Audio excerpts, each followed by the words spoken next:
Ihoya-inĩ rĩrĩa rĩandĩkirwo kũrĩ tarĩki 29 mweri ũyũ wa kenda na kũneanwo mbere ya igoti, mwarĩ wa nyina na muonjoria Tob Cohen Van Straten kũgerera wakiri wa famĩlĩ Danstan Omari akuruhanĩtie mũtongoria wa thitango cia mũingĩ Noordin Haji na kunĩra ritho kĩhoto na njĩra ya kwaga gũthitanga mũcirithania Sankale Ole Kentai. Van Straten augĩte atigĩtwo kĩhĩngĩca-inĩ gĩa kuona ũtheri wa kĩhoto gĩa cira wa mũrũ wa nyina, akiuga wabici ya Haji ĩrĩa andũ ĩrutĩte marĩ ta ng'ondu ya igongona ona thengia ya ũira wa mwĩkũĩrwo kũraga mũrũ wa nyina na gũthatia kĩhiko kĩao.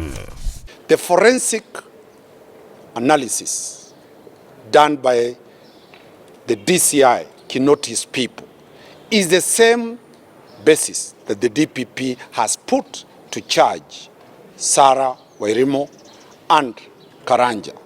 Why is it that the judge is above the law? Why is it that the judge cannot be charged? Ihoya-inĩ rĩrĩ, andũ a nyũmba monanĩtie kwaga kũiganĩra na mawakiri a mwena wa thitango arĩa mahetwo wĩra wa kũrũmanĩrĩra na cira wa Cohen. Van Straten akiuga Haji nĩ ahũthĩrĩirie makinya ma gũthitanga ekũĩrwo njũragano cia mũrũ wa nyina na njĩra ya gũcenjia mawakiri a mwena wa thitango, ũndũ ũrĩa ũtũmĩte cira ũyũ wĩkururie. We are filed to be involved in this matter because we strongly believe as a family the DPP is deeply involved in covering up the investigations that will lead to the arrest of Justice Kantai to be charged. Family no yugĩte nĩ ikĩtio nja ndereti-inĩ ya kwenda gũcokerio ciũria ciĩgiĩ kĩrĩa gĩtũmĩte mũcirithania Sankale ehererio thitango, na marũa-inĩ marĩa tũthomete kũrĩ tarĩki 9 mweri wa 6 mwaka ũyũ, Haji arandĩkĩra kambuni ya watho ya Ibrahim Isaac akĩmĩũria gũkorwo na wetereria mũthuthuria no ũrathi na mbere. Tarĩki ũyũ nake mũtongoria wa rũhonge rwa ũtuĩria George Kinoti aramũkĩra marũa kuma kũrĩ wabici ya DPP kũgerera inspector wa borithi marĩa marathana Sankale ehererio thitango amu gũtirĩ ũira mũiganu wa kũmũthitanga.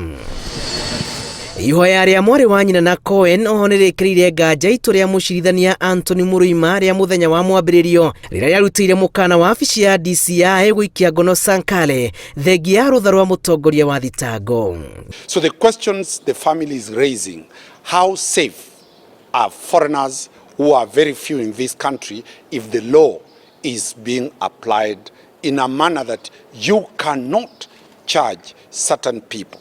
Kũra gwa Cohen kwanĩrĩirwo mweri wa Mũgwanja mwaka wa 2019 na mwĩrĩ wake ũgĩcoka kuona ũikĩtio irima-inĩ rĩa maĩ megĩko gwake mũciĩ. Mũtumia wake Sarah Wairimo na mũhũri biacara Peter Karanja makĩgwetanio na njũragano yake. Rĩrĩ kĩhĩngĩca gĩa cira wa gĩkuũ kĩa mũraiya wa bũrũri wa Netherlands Tob Cohen